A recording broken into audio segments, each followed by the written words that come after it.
Oh shit, it's recording. It's recording.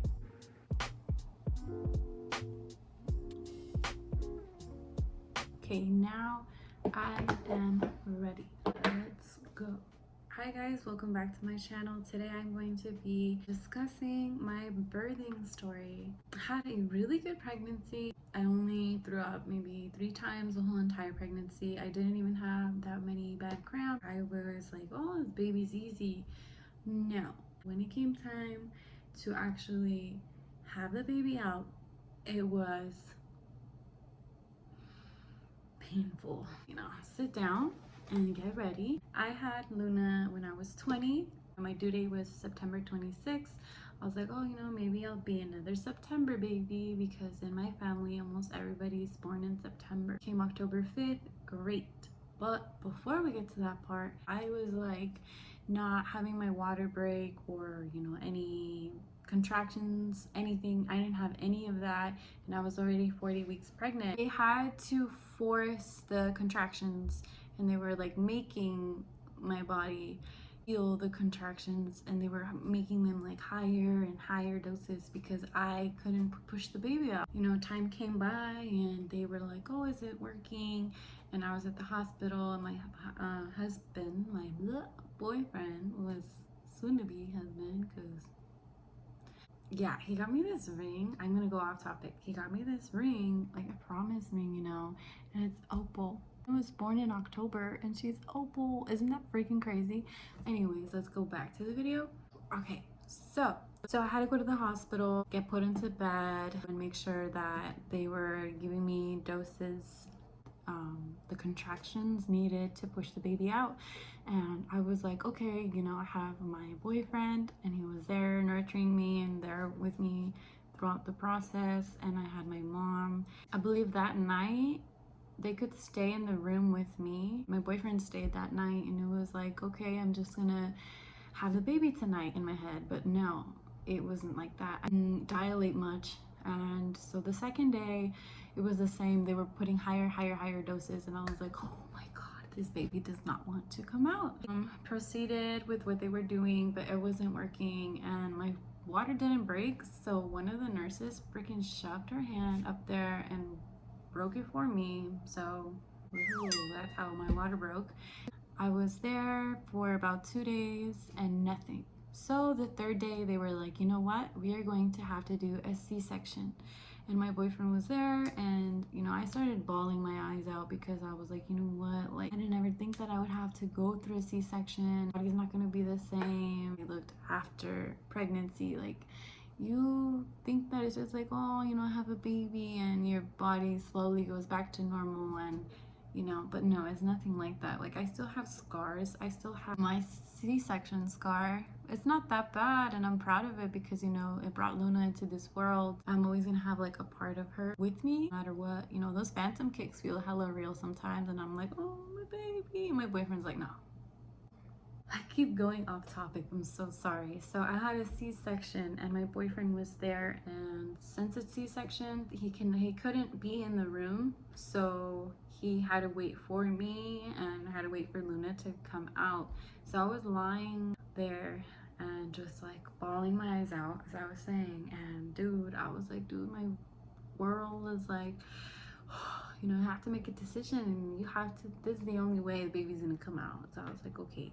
And we went and they took me and they moved my whole bed so I didn't have to get up. And before I knew it, they like kind of like put my body on another bed, and they started telling me that they were going to put like poke me and do all these things to make sure that I was from my waist down because it's C-section, or like, yeah, stomach down. And that happened, and I was reacting to the drugs. I was shaking, and like my baby girl was out, and I heard her cry, and I was like, oh, like she's out and she's good and she's healthy, I think. And so my boyfriend came over, I remember, because they had like a blue, I can't think, they had a blue, and it was right in front of me, and I couldn't see much. But then my boyfriend came in the corner, and I was like, oh my god, like he had my baby girl, and I was trying to hold her, but I was like shaking. And so he was like holding her for me, and he was like just rubbing my hair and like letting me see her. And it was such a memorable moment, but like didn't really last because I was so drugged and they had to take her away to make sure she was healthy and all the, you know, like precautions of a new baby. My boyfriend was with her and with the nurse, and I was lying there. Then they went to postpartum, I believe, and I was there lying in bed, but I was like super dizzy and I was blacking out and I was like sleeping a lot, and I could remember like I woke up and then I just saw my boyfriend sitting there with Luna in his arms. And then the nurse was like, oh, you know, the baby needs to eat. And they got a spoon and they like try to get some of my meal. The first day, she only like a spoon of milk. And this baby don't eat no spoon no more. She eats a whole bowl now. So it's crazy how her stomach was like so tiny.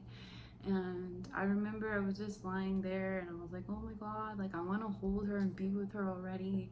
And that night, I believe my boyfriend had to go home, and the first night I was by myself with Luna. Luckily, she ate and she was, you know, a very good baby and like was resting there. But when it came time to having to like do things by myself at night, it was the worst. I had to keep calling the nurse like, hey, I need help getting my baby because I just had a C-section. I can't just walk right away. Helped me out, and they helped me breastfeed her and everything. That was a good experience as well. But I don't know, everybody has a different experience, but with the hospital that I went to, I had the worst experience. Like, no joke, after the night I had C-section, the nurse wasn't informed. The second day they actually wanted to like force me to walk, and I was like, dude, what? Like, I know it's good to walk, that way you get like stronger and it's good for you, but no, I wanted to rest with my baby girl and like be with her, you know. And every time at night you wouldn't even be able to sleep. I understand you just had a baby, they have to come in and out and checking on you and your baby, I understand, but the way that they would like give Luna her shots was disgusting. Like, they gave her shots and then they would leave like blood on like where the little baby bucket thingy, like once you have babies, you know what I'm talking about. And they would leave like blood, you know, like clean that shit up. Anyways, I'm sorry. And so I remember I had a fever, and one of the nurses didn't give a fuck. And the second one was like, oh, you know, you have a fever, you need to cool it down. I'm gonna get towels and put it on your body and on your forehead and your chest to cool down. And she made sure that it cooled down, and I was like, good, like someone's taking care of me, because my foot was really swollen as well, and it wasn't supposed to be super swollen. She's the only one that like also noticed. There was other nurses that seemed like they didn't really care, and I was like, dude, when's the other nurse gonna come back? And so yeah, it was like a good bad experience. But I remember I was like, I am never gonna have another baby again. And then now I'm like telling my boyfriend, hey, like, can we have another baby? Because like I really want to have a boy. If the second one is a girl, and you know, I'm gonna love that baby girl, but I'm still gonna try for the boy. And if the third one is still a girl, then I think I'm gonna end it right there, because I just want no more than 3 kids. I don't know, it's just crazy how like in that moment you feel so weak and you feel like lonely. Make sure that you're not lonely. I mean, I had my boyfriend and he was very caring, very nurturing, so I didn't really need anyone else but him. But I don't know, it just felt good to have like one of your friends there. I remember my mom told me this quote in Spanish, like, oh, like when you get older, like you're gonna realize who your real friends are. So I'm not trying to end it on a sad note, but you'll see who your real friends are when you have baby. Like, who's willing to help and like be there and make sure that you're okay. Like, my mom was the only one, well, and my sisters, making sure I was getting food, and my mom would make me like the oatmeal drinks to make sure that I had enough milk.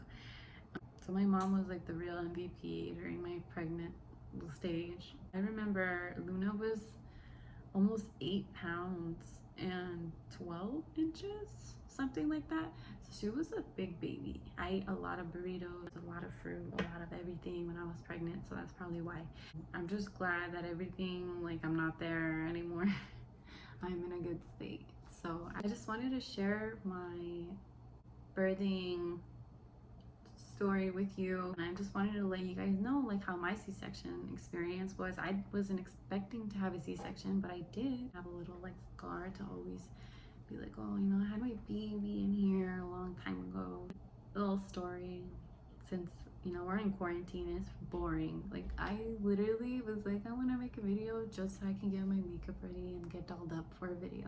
I just wanted to chat with you guys. I'm hoping that you guys are taking care of yourselves and wearing your masks and everything, because you know I recently just had, on my dad's side of the family, was a cousin of mine that was just a year older than me, only a year older, and she got COVID and she passed away like June 28th, around there. And then I think because her dad was like maybe around her treating her, he also got COVID, and now he's in the hospital, and I believe he's been in the hospital for like 12 days. So you should really take your hand sanitizers everywhere you go, making sure that everything is sanitized. Just be careful out there and wear your mask, because you never know like when is your last day to live. Now, there's real things happening right now, and you know I don't want to end this video and then like have people, like government people after me, but be aware of what's going on and be awake on what's going on. Don't just believe everything that you see on social media. Have your eyes open on what's really happening. Thank you for watching another one of my videos. I am doing a project and like coming up with an idea for my YouTube content. Might not be able to do my own shows like this anymore, because I'm thinking of doing a sign language show for kids. Bye! Thank you for watching, guys. Stay tuned.